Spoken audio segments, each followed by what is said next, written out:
नर नारियों, बच्चे हो बच्चे, बहुत सचेत कर और बुद्धि को काम में लो। सुनो, ये संसार जो महात्माओं ने देखा और उसको कहा भी ये आपका नहीं है, नाशवान है, यहाँ कोई चीज नहीं रहेगी। ये जितना तुम देख रहे हो संसार में, वो कोई चीज रहने वाली नहीं है। और बाहर की आंखों से देख रहे हो, शरीर की दो आंखें, उससे देखते हो।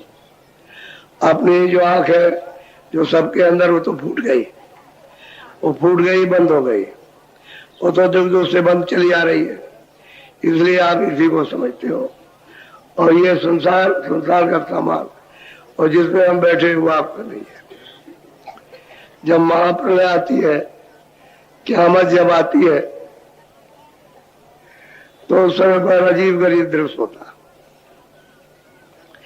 क़यामत आने के पहले जितने भी है वो सत्पुरुष चले जाते हैं, यहां से निकल जाते हैं।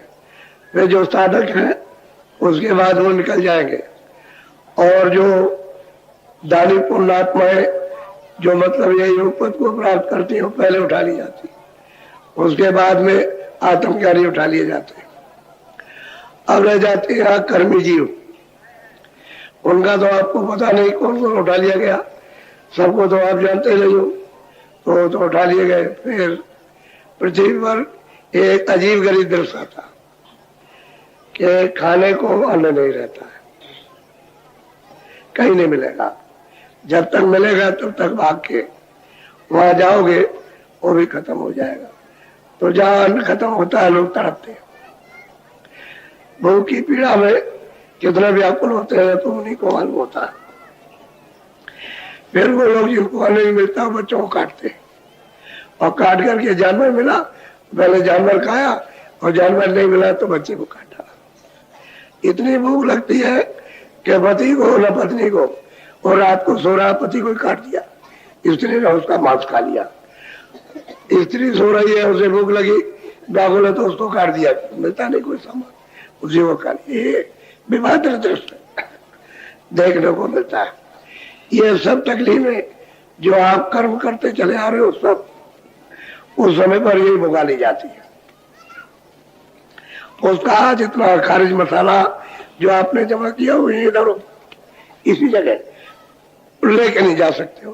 तो उनकी असहनीय पीड़ा सबको, बच्चों को, बच्चियों को, स्त्री को, पुरुष को, हर कौम के आदमियों को ऐसी होती है कि त्राहिमाम मचती है, और चारों तरफ से कोहराम मचता, देसी विदेशी सब तरफ से मचेगा, करने नहीं, सब मर रहे, सब तड़प रहे।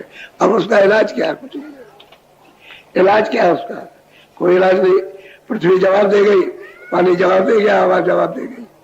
अब ये सब आदमी उठाए जाएंगे, सब जीवात्माएं, सब यहाँ वो भगा लिया, और वह अजीब गरीब दृश्य होता है जो कहने में नहीं आता, जो घाव से खत्म हो जाएगी। लोगों को जमीन में चलने के लिए जानवरों को घास नहीं मिलेगी, और जानवर भागते फिरेंगे। जहां पत्ती मिली, पत्ती खाई, पत्ती भी सूख गई। तो जितने भी जानवरों में जो ये जीवात्मा, उनके वही सब कर्मों का भोग उसी जगह पर। किस तरह से वो तड़पते रहते हैं, पानी के बगैर और घास और चारे के बगैर तड़पते रहते हैं, इस तरह से। तो उनका सब जब घुमा लिया, तो सब आत्माएं निकल करके ऊपर चली। इसके बाद में ये पृथ्वी पानी में जब गलती है, तो पृथ्वी के अंदर जो जीव जंतु बहुत है जीव जंतु इस पृथ्वी में, वो सब पानी में आ जाते हैं। तो तड़प करके क्यों? ये सांस लेने की उनको कोई गुंजाइश, खाना उनको कुछ मिलेगा नहीं, पानी में तो उनका खाना है नहीं है। अब तड़प के किस तरह से? क्यों कि पृथ्वी पानी में घुल गई, तो सब जलमग्न हो गया। अभी भारत में, सारे संसार में 3 हिस्सा पानी है, 1 हिस्सा सब जगह पृथ्वी है, 3 हिस्सा अभी है पानी, यानी समुद्र 3 हिस्सा है, और 1 हिस्सा पृथ्वी है सारे संसार में। और उसके बाद क्या हुआ? ये तो पानी ने इस मिट्टी को घोल लिया, इसके बाद फिर अग्नि पानी को सोखती है, तो उसमें बड़े बड़े मगरमच्छ, बहुत बड़े बड़े मछलियां, मगर और जीव जंतु बहुत से जल में। तो जल उनका जब सूखने लगता है तो वो तड़पने लगता है, बहुत जल्दी सूखता है। तो फिर वो देखने को मिलता है कि वो किस तरह से तड़प रहे पानी के बगैर। इस तरह से उनका वो ज्ञान, इस संसार की जितनी भी जीवात्माएं, ये सब इस तरह से इन कष्टों में, वेदनाओं में, यानी ये कर्म तुम्हारे तय किए जाते हैं और फिर वो वहां से उठती है। तो फिर अग्नि ने जल को सोख लिया और वायु ने अग्नि को सोखा, उसने हवा ने अग्नि को सोख लिया।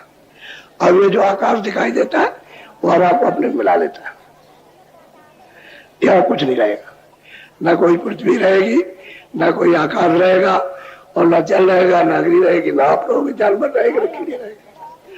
और निरंजन भगवान जो शीतल कमल में वो फिर खिंचाव करती है आकाश का, तो उधर में बहुत तकलीफ उधर भी, लेकिन ये पीड़ा नहीं मिलती, वहां भी तो टूटता है। तो उधर से फिर स्वर्ग वैकुंठ 14 लोग ये समेटे जाते हैं, पूरे के पूरे समेटे, पूरे के पूरे। तो जो वहां आनंद लेते थे लेकिन शरीर में वो तो मतलब है, और ऊपर में जाने की उनकी इच्छा नहीं है, तो वही रहते हैं, बहुत मुद्दतों से रहते हैं, तो बहुत तकलीफ। उसके बाद जब सहदल कमल में निरंजन भगवान ने, खुदा ने इन सबको समेट लिया, 14 लोगों को 14 तबक, तो फिर वाद्या मांग शक्ति का लोग निरंजन भगवान फिर समेट लेंगे सब पूरा का पूरा, फिर अपना सब समेटेंगे तो उनके लिए और ऊपर ब्रह्म बैठे वो समेटेंगे। ऊपर में है प्रकृति, तो प्रकृति ब्रह्म के जितने भी ब्रह्मांड है उन सबको खींच लेगी सब। और किसी को फिर ब्रह्म को भी ले लिया, उनको भी प्रकृति को पुरुष है 10वें द्वार में, वो पार ब्रह्म है, वो उनको सबको समेटेंगे। और पार ब्रह्म के ऊपर जो महाकाल बैठे हुए वो सब समेट लेंगे सब, और समेट करके महासुर के नाके पर ये सब समेट के एक जय कर लेंगे। अब कुछ नहीं रहा।